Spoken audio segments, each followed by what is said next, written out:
안녕하세요. 카메라에 관한 모든 것 필메라이 필리입니다. 오늘은 소니에서 새로 나온 카메라인 A7R5와 캐논에서 2년 전에 나온 카메라인 EOS R5를 비교하는 리뷰를 진행해 보겠습니다. 이 이름이 헷갈릴 정도로 비슷한 두 카메라는 기능적인 측면에서도 8K 동영상 촬영이 되고 고화질의 사진 촬영이 되기도 하지만 가격적인 측면에서도 비슷한 가격대를 형성하고 있습니다. 두 카메라는 요즘 환율이 워낙 널뛰기 때문에 미국 사이트를 참고해서 봤는데 캐논 EOS R5는 3,700달러 정도, 소니 A7 R5는 3,900달러 정도로 비교적 비슷한 가격대를 형성하고 있습니다. 가격 역시 비슷한 가격을 보여주고 있기 때문에 많은 분들이 고민하고 계실 텐데요. 오늘 리뷰를 보신다면 구입하시는 데 좋은 판단을 내리실 수 있을 것 같습니다. 본격적으로 이 두 카메라의 성능을 비교해 보기 위해서 가장 먼저 카메라의 사진 테스트를 진행해 봤습니다. 두 카메라는 완전 동일한 조명과 같은 셔터 스피드 및 조리개 값으로 촬영되었고 렌즈는 각각 회사의 2405 f4 렌즈를 이용해서 촬영했습니다. 가장 먼저 들은 느낌은 소니 카메라가 조금 더 푸른기가 많이 돈다는 점이었습니다. 반대를 이야기하면 캐논 카메라가 붉은기가 더 돈다고 할 수 있을 것 같은데 두 카메라를 오토 모드로 화이트 밸런스를 설정했을 때 화이트 밸런스는 잘 잡아주지만 두 카메라의 색감이 다른 것을 볼 수 있습니다. 이런 차이점은 같은 값으로 세팅하고 봤을 때 확연한 차이를 보여주는데요. 소니 카메라의 푸른빛이 더 도는 것을 볼 수 있습니다. 이런 색감의 차이는 어떤 특정 카메라가 더 좋다기보다는 각자의 취향의 문제일 것 같습니다. 그리고 소니 A7 R5는 6100만 화소, 캐논 EOS R5는 4500만 화소를 가지고 있기 때문에 확실히 더 높은 화소수를 가진 소니 A7 R5가 사진을 크롭해서 사용하거나 할 때 훨씬 더 유리합니다. 화질 테스트에 이어서 연사 테스트를 진행해봤는데 스펙상 캐논은 12장, 소니는 10장까지 촬영이 가능한데 소니가 더 높은 화소수를 가지고 있기 때문에 버퍼의 성능을 생각했을 때 이 정도 차이는 당연한 것 같습니다. 실제 12장, 10장이라고는 하지만 연사 촬영을 했을 때 둘 다 모두 끊기는 느낌 거의 없이 촬영이 가능했습니다. 연사 테스트를 진행하면서 포커스 성능 테스트도 함께 진행해봤는데 이 역시 두 카메라 모두 아주 우수한 성능을 보여줬고 모델의 움직임을 놓치는 일 없이 전 구간에서 포커스를 잘 잡아주네요. 흥미로웠던 점은 소니의 A7 R5는 새로운 AI 오토포커스 칩을 탑재하고 있어서 인체의 움직임을 학습해서 포커스를 맞춘다고 알려져 있는데 그런 기능 때문인지 처음 촬영을 시작했을 때에는 모델의 몸 전체에 포커스 포인트가 맞던 것이 재촬영을 거듭할수록 눈에 오토포커스가 맞는 모습을 보여줬습니다. 하지만 이런 기능은 흥미롭기는 했고 확실히 학습 기능을 마친 다음에는 정확한 오토포커스 성능을 보여줬지만 어느 정도는 걱정이 되었던 것이 학습을 하기 전에는 피사체에서 정확한 포커스를 맞출 수 없다는 말로도 들리기 때문인데요.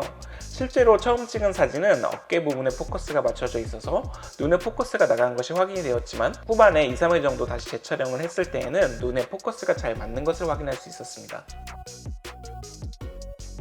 물론 우리가 모델 촬영을 할 때에는 한 번에 촬영을 마치는 경우가 드물지만 가끔은 특정 피사체나 인물에 한두 장밖에 사진을 찍을 수 없는 경우도 분명 있는데요.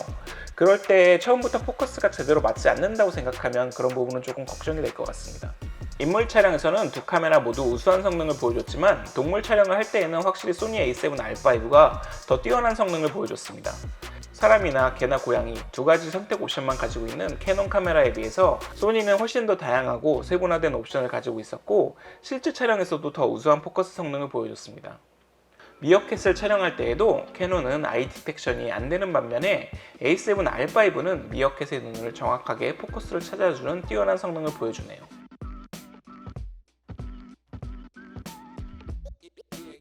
포커스 테스트를 극대화시키기 위해서 패닝 환경에서도 포커스 테스트를 진행해봤는데 캐논 EOS R5는 조랑말을 촬영할 때 포커스가 계속 앞뒤로 왔다 갔다 하는 반면 소니의 A7 R5는 조랑말의 눈에 계속 포커스가 맞는 점이 인상적이었습니다. 다음으로는 스틸 이미지의 다이내믹 레인지 테스트도 진행해봤습니다. 스펙상 ISO 100에서 두 카메라 모두 12스탑 정도의 다이나믹 레인지를 가지고 있다고 알려져 있고 실제로도 비슷한 성능을 보여주긴 했지만 제가 진행해본 테스트 결과에서는 명부에는 소니 카메라가 살짝 밝았고 안부에서는 캐논이 살짝 밝은 결과물을 보여줬습니다. 이는 테스트 환경에 따라서 달라질 수도 있기 때문에 참고만 해두시면 좋을 것 같습니다. 소니의 A7 R5와 캐논의 R5는 둘 다 8스탑까지의 손떨림 방지를 지원한다고 알려져 있는데 사진 촬영 환경에서 어떻게 적용되는지 테스트를 해보았습니다. 셔터 스피드를 5초에서부터 테스트를 진행해봤는데 제가 EOS R5가 더 익숙하기 때문인지 100% 크롭으로 사진을 확인했을 때 두 카메라 결과물의 떨림 차이가 많이 나타났는데 5초 정도부터 EOS R5는 떨림 없이 사용 가능했고 소니 A7 R5는 0.5초부터 떨림 없이 사용 가능했습니다. 약 4단계 정도의 차이이긴 하지만 제가 캐논 카메라의 그립이 더 익숙하기 때문에 사용하는 사람에 따라 결과물이 다르게 나올 수 있다는 점 참고 부탁드립니다.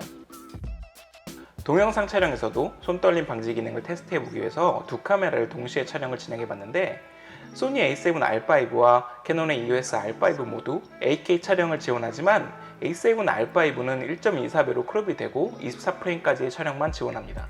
8K 촬영문을 비교했을 때 A7 R5가 크롭이 되어서 그런지 EOS R5의 촬영분이 조금 더 안정적으로 보였는데 소니 A7 R5의 8K와 120프레임 촬영 모드에서는 액티브 스테빌리제이션을 지원하지 않는다고 합니다.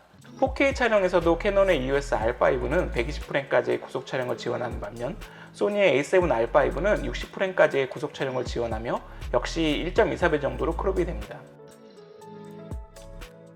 같은 조건에서의 두 카메라의 4K 30프레임 촬영분을 비교해 봤을 때에는 두 카메라 모두 비슷한 정도의 떨림 방지 성능을 보여주었습니다. 그런데 다소 의아했던 점은 소니의 A7 R5가 더 넓은 화각으로 촬영되었기 때문인데요. 캐논의 EOS R5 4K 모드는 크롭 팩터가 없다고 알려져 있어서 왜 이런 결과물이 나왔는지 의문이 들었습니다. 두 카메라의 결과물을 비교했을 때 약 10% 정도 캐논 EOS R5가 더 크롭이 되어서 촬영이 되었습니다. 롤링 셔터 테스트도 진행해봤는데 8K 촬영에서는 A7 R5의 롤링 셔터 현상이 더 뚜렷하게 확인이 되었고 4K 60p 모드와 30p 모드에서는 비슷한 성능을 보여주었지만 캐논 EOS R5가 약간 더 우수한 성능을 보여주었습니다. 카메라 바디의 만능세적인 측면에서는 기능적으로 봤을 때 개인적으로 소니 카메라가 더 우수하다고 생각이 들었습니다. 풀사이즈 HDMI 포트는 정말 마음에 들었는데 현업에서 매번 사용할 때마다 휘어지는 미니 HDMI 포트에 실증이 나신 분들이라면 다들 좋아하실 부분이고 CF 익스프레스 카드와 SD카드가 둘 다 멀티로 사용할 수 있는 부분도 매우 만족스럽습니다. 그리고 무엇보다 새로 나온 4축 멀티앵글 모니터가 정말 좋은데요. 스위블 모니터의 경우 카메라 렉 같은 액세서리 장착 시 모니터를 다 피지 못하거나 틸트 모니터의 경우 하이앵글에서 볼 수 있는 모니터 앵글이 한정적인 단점들이 존재했었는데 지금까지 나왔던 내장형 모니터들의 장점을 하나로 합친 최고의 모니터인 것 같습니다. 오늘의 리뷰를 총평해보자면 소니의 A7 R5가 포커스적인 측면에서는 더 뛰어난 성능을 가지고 있다고 보여집니다. 인물 촬영을 할 때에는 두 카메라가 비등비등한 성능을 보여줬었지만 동물 촬영을 할 때에는 소니의 A7 R5가 훨씬 더 뛰어난 성능을 보여줬었고요. 그리고 동영상적인 측면에서 생각해 본다면 캐논의 EOS R5가 더 뛰어난 성능을 보여줬다고 생각됩니다. 만약에 이 두 카메라 사이에서 구입을 고민하시는 분들이 계신다면 그런 특징들을 잘 생각하셔서 자기에게 맞는 카메라를 구입하시면 좋을 것 같습니다. 오늘 내용이 도움이 되셨다면 좋아요와 구독 부탁드리고 질문이 있으시다면 댓글로 남겨주세요. 그럼 즐거운 사진 생활 하시고 다음에 또 봐요. 안녕.